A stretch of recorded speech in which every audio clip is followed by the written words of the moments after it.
Friends எல்லாருக்கும் காலை வணக்கம். இதுக்கு முன்னாடி வீடியோ வந்து வண்டி வேலை பார்க்குறேன்னு சொல்லி போட்டிருந்தேன். இப்போ தான் வண்டி டெலிவரி எடுத்தேன். இது பாருங்கள், புது ஹெட்லைட்டு, ஃப்ரண்ட்டில் புது எல்இடி, 2-3 இடத்துல நம்பர் இதெல்லாம் போலீஸ்காரங்க கேஸ் போட்டாங்க, அதையும் ஆல்ட்ரு பண்ணேன்.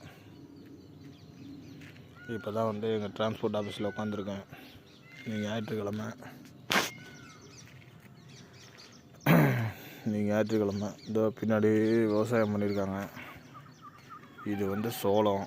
இந்த குட்டி குட்டி புல் மாதிரி முளைச்சிருக்குல்ல, இது சோளம். இது அங்கே லாஸ்ட்டில் அந்த மரத்துக்கு அங்கிட்டு பாருங்கள், ஃபுல்லாக வெண்டைக்காய் போட்டிருக்காங்க. இது சோளம். ஏதோ லோடு இருந்தால் கூப்பிடுவாங்க, அப்படியே போக வேண்டியதான். பின்னாடி பிரேக் லைட்டு, கிளாஸ் மாற்றினேன். அதேமாதிரி ஆல்ட்ரேஷன் டிஸ்க்கு போட்டிருக்கேன் வண்டிக்கு.